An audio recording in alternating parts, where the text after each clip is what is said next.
In the last 1 year, BSC 500 has given 0% returns. The screen is in front of you. आप देखोगे we touched a high in the month of September 2024 to almost 38,600 levels and we are at 35,815. From September actually we've given negative returns and अगर आप एक साल की कहानी देखोगे तो approximately 0% returns मिला है मार्केट से. तो कहीं ना कहीं already as an investor we are little you can say anxious, little impatient in terms of the returns. Why so? Because हमने यहाँ पे एक स्ट्रेट रैली देख रखी है फ्रॉम ऑलमोस्ट 2020 से लेकर 2020 सितंबर अप्रैल 2020 से लेकर सितंबर 2024 तक हमने एक स्ट्रेट रैली देखी थी एंड कहीं ना कहीं it made us confident complacent that okay fine markets तो सिर्फ एक तरफ ही जाते हैं and much to a surprise from सितंबर 2024 टिल अगस्त 2025 we are seeing a zigzag rally and कभी ऊपर कभी नीचे we touched a high in the month of September, then touched a low in the month of March 2025. फिर वापस से एक रैली आई और फिर कुछ महीनों से वापस से एक स्टेगनेंसी आ रही है. तो we are into accumulation phase कह सकते हैं, time correction phase, price correction almost हो चुका है, स्टेगनेंसी आ गई है. Now in the mids of all this mister Trump also comes and he creates another havoc, another chaos saying के पुटिंग एलिगेशंस कि हम रशिया से ऑयल इंपोर्ट कर रहे हैं विदाउट नोइंग कि वो क्या क्या इंपोर्ट कर रहे हैं, प्लस टैरिफ्स लगा रहे हैं. The Ministry of External Affairs did a good job replying to them formally, stating that it is unjustified and uncalled for whatever the President Trump is saying about India and putting wrong allegations in terms of the Russia oil trade and forgetting as to what they are doing. So this is the statement which they have come up with. So it clearly shows that whether it is European Union, they are also doing bilateral trades, they are also doing trades with Russia. US itself is importing a lot of things from Russia. It includes uranium hexafluoride for its nuclear industry, palladium for its EV industry, and fertilizers as well as chemicals. So leave alone United European Union with Russia, United States with Russia. So it's the world which is trading with each other, and that just cannot stop. So it's just, I would say, Trump is trying to play some negotiation games, which is very very difficult to predict what he has in mind. But since uh, Trump being Trump, US being the biggest economy, so just some numbers in front of you. We are a 5 trillion market cap economy as far as India is concerned, whereas US is like 50 trillion, so almost like 10 times bigger. So this is India for you, and this is USA for you. So जाहिर सी बात है कि जब USA and उसमें भी USA में जो main person है दैट इज प्रेसिडेंट ट्रम्प, अगर वो कुछ स्टेटमेंट्स बोलता है अबाउट इंडिया या about all these things whatever is going on, जहाँ पे India is a dead economy, so it's not a very good positive sign for the two countries from a near future point of view. But यहाँ से Marco को इतना तो समझ में आता है कि it is all about being self sufficient, it's all about being आत्मनिर्भर, which the Indian government and as you can say all of us we've understood that it's all about कि domestic economy हमारी कैसे thrive कर सकती है, survive कर सकती है. And it's a no brainer since we have a huge population, since we have huge demand. Just to give you some pointers with respect to your portfolio, because that's what the main topic is कि आप ये सारी की सारी चीज़ें आपके portfolio पे कैसे इम्पैक्ट करती है, आपको ये समझना है. बट बिफोर दैट आपको ये समझना पड़ेगा है कि एक बहुत बड़ा ब्लॉकबस्टर जो पिछले बजट में आया था इस कि 12 लाख की income,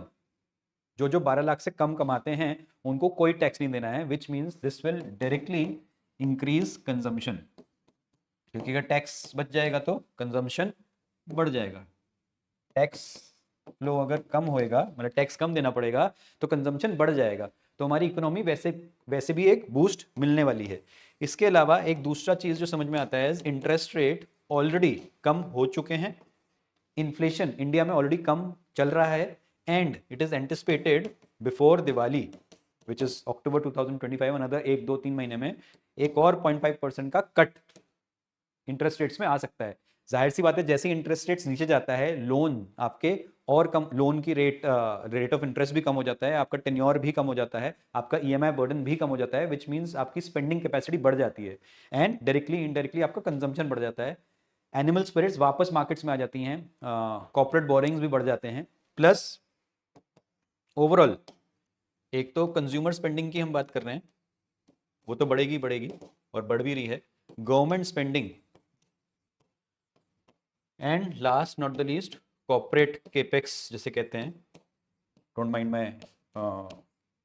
writing, but corporate capital expenditures जैसे कहते हैं, ये सब की सब चीज़ें बढ़ेंगी। Consumer spending, government spending and corporate capex capital expenditure, ये सारी की सारी चीज़ें जैसे बढ़ती हैं तो हमारी इकोनॉमी भी बढ़ती है। नाउ डायरेक्टली इनडायरेक्टली ये सारी की सारी चीज़ें through the direct stock route, through the ETF route, through the mutual fund route आपके और आपके इन्वेस्टमेंट्स को इम्पैक्ट करते हैं। Now what you need to understand is from 2020 से लेके 2024 तक जो जो हुआ, हमने देखा एक स्ट्रेट रैली गई मार्केट में with hardly little you can say negative returns, but that is not going to repeat in 2025 से लेके 2026 2027 तक। there will be a selection of funds, there will be a selection of sectors, there will be a selection of stocks which are going to do well and which are not going to do well। ऐसे scenario में it is very very important to review, restructure your portfolio if required as per your risk profile, as per your investment amount,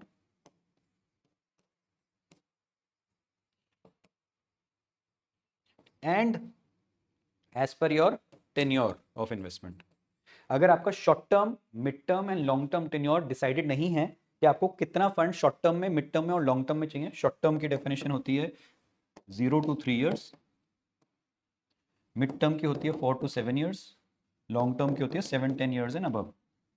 तो आपको करना क्या है, अपने funds को, जो जो आपने फंड्स लगा रखे हैं इक्विटी बेस्ड मार्केट में, आपको अपने फंड को ऐसे में एलोकेट कर देना है कि कितना पैसा आपको उस फंड में अगले 3 साल में चाहिए होगा, अगले 5 से 7 साल में चाहिए होगा और अगले 7 से 10 साल बाद चाहिए होगा। And then you have to make choices of the fund, which means के आपको एग्जाम्पल हाइब्रिड कैटेगरी में डालना है विच इज बैलेंस्ड, आपको multi asset category which includes gold and silver allocation as well, आपको फ्लेक्सी कैप कैटेगरी में डालना है, आपको मल्टी कैप में डालना है, या another good category is dividend yield fund category, dividend yield, sorry don't mind my writing. Plus from a ETF stand point of view, ये तो ऊपर म्यूचुअल फंड्स की बात हो गई, ईटीएफ्स में आपको sector based, theme based, broad based कि लार्ज कैप में, स्मॉल कैप में, मिड कैप में, माइक्रो कैप में, या स्मार्ट बीटा जिसे कहते हैं, या स्ट्रेटेजी बेस्ड ईटीएफ्स में हमारे को डालना है, लुकिंग एट द फैक्टर इन्वेस्टिंग्स जैसे कि वैल्यू हो गया, क्वालिटी हो गया, मोमेंटम हो गया, सो एंड सो फॉर्थ, तो उसमें डालना है। एंड प्लस जहाँ तक स्टॉक्स का सवाल है, one needs to be very very selective in choosing the stocks and the tenure associated with, आपको positional swing investing कितने tenure के लिए आपको करना है। so basis on stocks we follow something called as the 4-3-2-1 allocation formula, जहाँ पे 40% probably should be in the large cap or something which is already in the momentum, या मान लीजिए in the growing phase, 30% in the opportunity space, 20% maybe in the stable space and 10% as a opportunity fund आपको रखना चाहिए, जहाँ पे आप simply जहाँ पे आपको वैल्यू इन्वेस्टिंग दिखाई दे रही है वहाँ पे इन्वेस्ट करना चाहिए। So what I am trying to put across to you is कि अगर आपको लगता है कि आपके पोर्टफोलियो में अभी कुछ उथल पुथल हो रही है या पिछले 1 साल से रिटर्न नहीं आया है and that gets you worried, so we invite you for a 15-minute strategy call by clicking the link below, and we'll be happy to get on to a one-to-one call with each other, understand your current portfolio situation and also guide you, mentor you and consult with you in terms of what is the way forward from a 1 to 3 year, 4 to 7 years, 7 to 10 years and beyond, and how you can actually